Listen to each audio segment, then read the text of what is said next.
साथियों, ये घटना आपको अंदर तक झकझोर देगी, हिला देगी। एक 13 साल की मासूम होती है। 18 जून को देर रात अपनी सहेली के घर से निकलती है और रिक्शा करती है। रिक्शा वाले से कहती है, अंकल मुझे अपने इस गली में छोड़ दीजिए। और रिक्शा चालक कहता है, ठीक है कोई बात नहीं, आप बिल्कुल टेंशन मत लीजिए। लेकिन वो अंकल अंकल कहती रहती है, मुझे छोड़ दीजिए छोड़ दीजिए। लेकिन वो हैवान ड्राइवर अपनी बेटी जैसी उम्र की लड़की को क्या करता है, बच्ची को घर छोड़ने के बजाय एक होटल में बेच देता है, और वहाँ कुछ चंद हज़ार रुपए के लिए। इसके बाद अगले 5 दिनों तक होटल के अंदर बच्ची के साथ जो कुछ भी होता है उसके सामने हैवानियत, दरिंदगी, बर्बरता, निर्दयपन, क्रूरता, बहसीपन या सारे शब्द बोने नजर आते हैं जब आप जानोगे कि उस लड़की के साथ क्या हुआ था। यानी कि 5 दिन 120 घंटों में जो कुछ उस लड़की ने झेला। चादर बदली जाती थी लेकिन लड़की नहीं बदली जाती थी। दवाई बदली जाती थी पर लेकिन लड़की नहीं बदली जाती थी। आदमी बदले जाते थे लेकिन लड़की नहीं बदली जाती थी। बोतल शराब की बदली जाती थी लेकिन लड़की नहीं बदली जाती थी। होटल बदली जाती थी लेकिन लड़की नहीं बदली जाती थी। चॉइस बदली जाती थी लेकिन लड़की नहीं बदली जाती। महज 13 साल की लड़की को 5 साल किस तरह से गाय की तरह अलला अलला के वो लड़की रही है।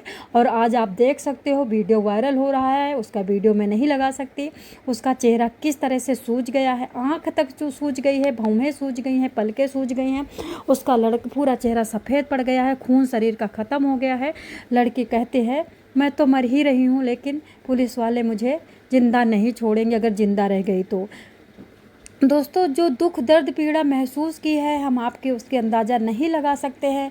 कहते हैं, जिनके पैरों न फटे बिवाई वो क्या जाने पीर पड़ाई। कहते दोस्तों, इन 5 दिनों में 4 होटलों में अलग अलग लड़की बिकती रही, जहां 35 लोगों ने दिन रात उस बच्ची के साथ नोचा, उसके साथ गैंगरेप जैसी दरिंदगी बर्दाश्त किया, अंजाम दिया। होटल बदलते रहे लेकिन हैवानों को दया नहीं आई। होटल में उस लड़की को 4 जगह बेचा गया, 4 जगह में 32 लोग, होटल का पूरा स्टाफ, लेकिन स्टाफ को दया नहीं आई। हैवान का जरा सा दिल नहीं पिघला, किसी के मन में जरा सा ख्याल नहीं आया कि जिस बच्ची को वो नोच रहा हो मात्र 13 की है। उसका पूरा बचपना आगे पड़ा है, उसका फ्यूचर पड़ा है, उसके अंग बढ़ने हैं, उसके अंग में विकास नहीं हुआ है, अभी वो लंबी नहीं हुई है, अभी उसके नसें पूरी तरह से जकड़ नहीं पाई हैं बॉडी को, उसकी हड्डी अभी नहीं बनी है। यानी पूरा जीवन खेलने कूदने का, गुड़ियों से खेलने वाली वो लड़की, उसको गुड़िया बना करके 32 बुड्ढों ने लूटा। कहते हैं, खेलने कूदने पढ़ने लिखने की उम्र में, और ना ही सिर्फ उसे लोग छेड़ रहे थे, उसके मांस को नोच रहे थे, दांतों से काट रहे थे, जिंदा खा रहे थे। सोचिए कि उस लड़की ने कितना सहा होगा। 5 दिनों में वो बच्ची, जब उसे अलग अलग होटल में बेचा जा रहा था, उसने कितनी बार चीखा होगा, कितनी बार हाथ जोड़ा होगा, कितनी बार वो आंसू बहाई होगी और कितना चिल्लाई होगी।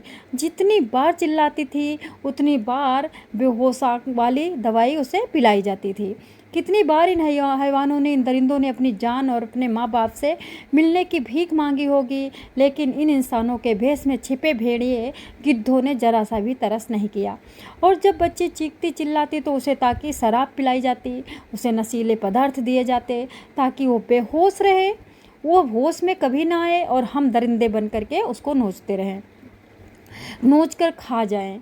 उसके साथ रेप जैसी गंदी वारदात को अंजाम दिया जाए। सोचिए, 13 साल की बच्ची का जो शराब पिलाई गई। ये पूरा मामला राजस्थान के श्रीगंगानगर का है, जहां हम आप केतन को इंसाफ दिलाने में लगे हुए थे, वहीं पे बेखबर दरिंदे सोच रहे थे कि हमें तो कोई जानेगा ही नहीं। दूसरी तरफ जयपुर में करीब 450 किलोमीटर दूर श्रीगंगानगर में एक 13 साल की मासूम बच्ची को इन्हीं होटलों में चारों तरफ राउंड लगवाया जा रहा था। 4 दीवारी के अंदर जो गंदा काम हो रहा था, उसके शिकार बनी हुई लड़की अलग अलग होटलों में कुछ चंद रुपयों के लिए चंद कुत्तों के साथ बेची जा रही थी।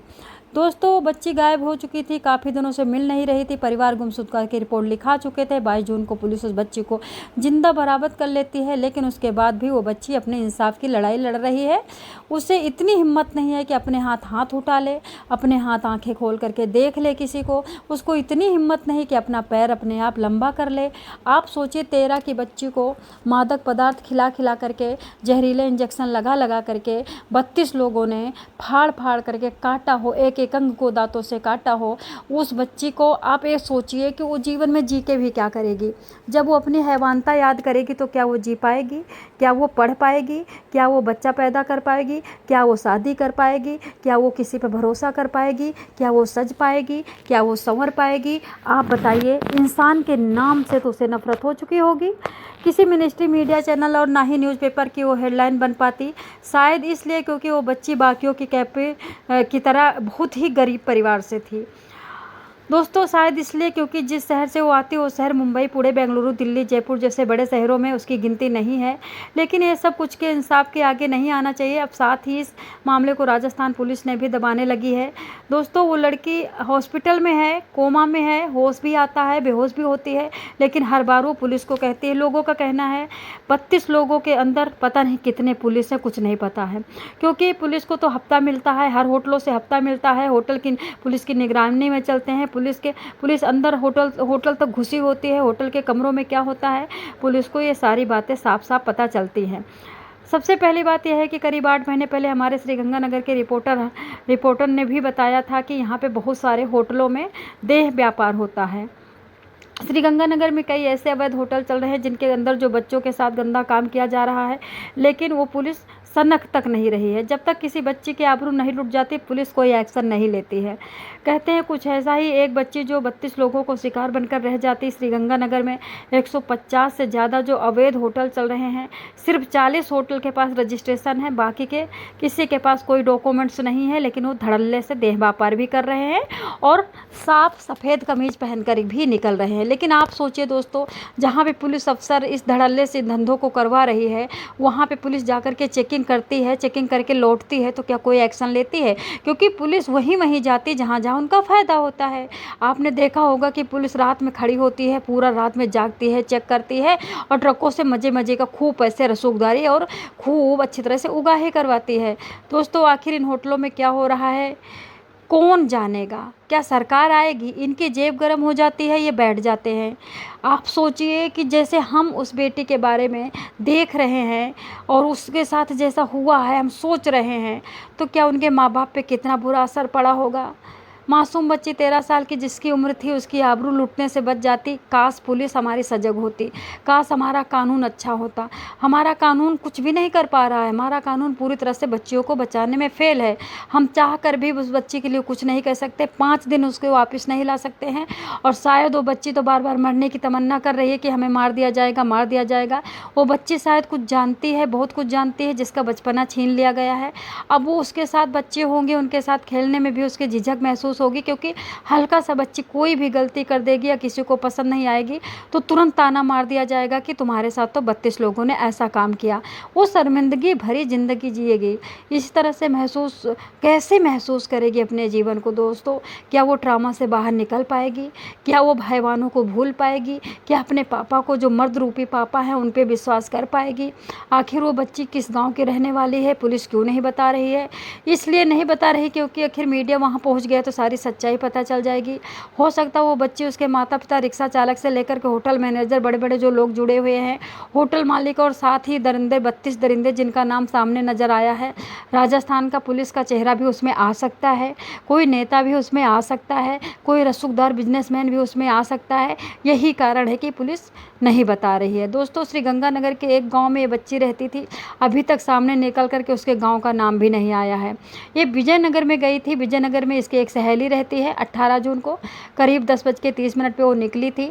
उसके बाद वो शाम तक घर नहीं पहुंची थी। रिक्शे वाले से बोली थी मुझे भेज दीजिए, लेकिन रिक्शे वाले ने अपनी जेब गर्म करने के लिए उस लड़की का निशाना बनाया। मेहनत तो दिन भर करता है रिक्शे वाला, लेकिन ज़्यादा कमाना चाहता है। या यूँ हो सकता है कि पुलिस से मिला हो, या यूँ हो सकता है कि नेता से मिला हो, या यूँ हो सकता है कि होटल के लिए लड़कियों की तस्करी करता हो, या फिर गांजा वांजा का तस्करी करता हो। क्योंकि ये रिक्शे वाला भाई आम रिक्शे वाला तो नहीं है। इसकी हिम्मत कैसे पड़ी कि किसी लड़की को, छोटी सी लड़की को ले जा कर के जॉय नाम के होटल में बेच दे, जॉय नाम के होटल में खड़ा करे उसका रिक्शा। दोस्तों आप लोगों का क्या कहना है?